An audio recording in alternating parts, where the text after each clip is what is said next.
Good evening everyone. শতাব্দীর কিচেনে আপনাদের সবাইকে স্বাগত জানাই। আজকের রেসিপি সামার স্পেশাল তরমুজের শরবত।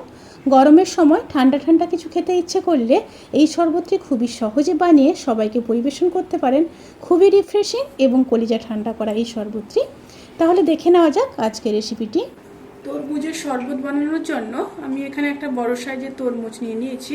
তরমুজটাকে হাফ কেটে নেব। আমি এখানে পুরো তরমুজ ব্যবহার করব না, হাফ তরমুজ দিয়েই কিন্তু শরবতটা বানাবো। তরমুজটাকে কেটে নিয়ে তারপর ফিরে আসছি।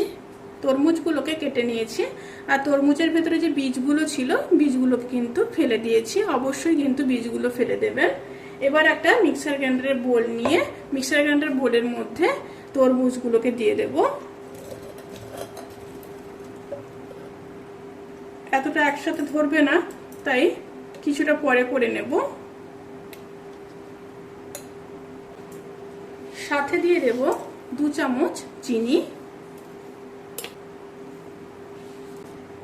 পরিমাণ মতো বিট লবণ, খুব সামান্য পুদিনা পাতা,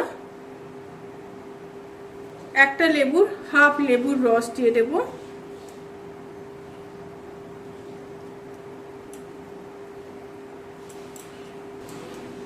আর দিয়ে দেব হাফ চামচ চাট মশলা। এবার ব্লেন্ড করে নেব।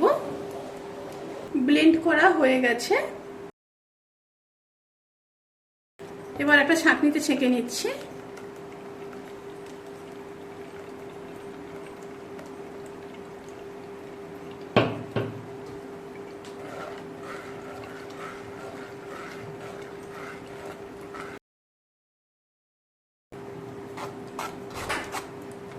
ছাঁকনিতে ছেঁকে নিয়েছি। এবার স্বাদ করে দেব। তার জন্য দুটো গ্লাস নিয়ে নিয়েছি। গ্লাসের মধ্যে কিছুটা প্রথমে বরফ দিয়ে দেব, আর দিয়ে দেব পুদিনা পাতা। এবার জুসটাকে দিয়ে দেব।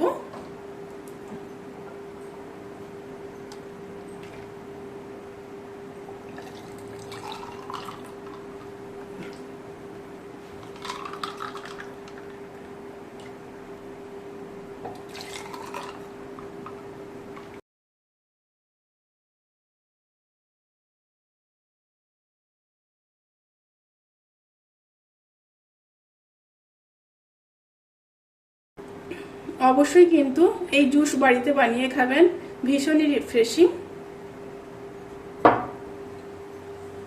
এবার ওপর থেকে দুটো পুদিনা পাতা দিয়ে দেব, এটা ডেকোরেশনের জন্য। শরবত কিন্তু একদম রেডি।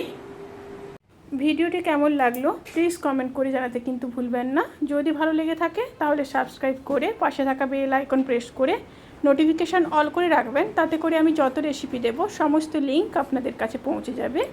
আপনারা সবাই ভালো থাকবেন, সুস্থ থাকবেন, সাবধানে থাকবেন। আজকের মতো এই পর্যন্ত। পরের ভিডিওর জন্য অপেক্ষা করুন। টাটা।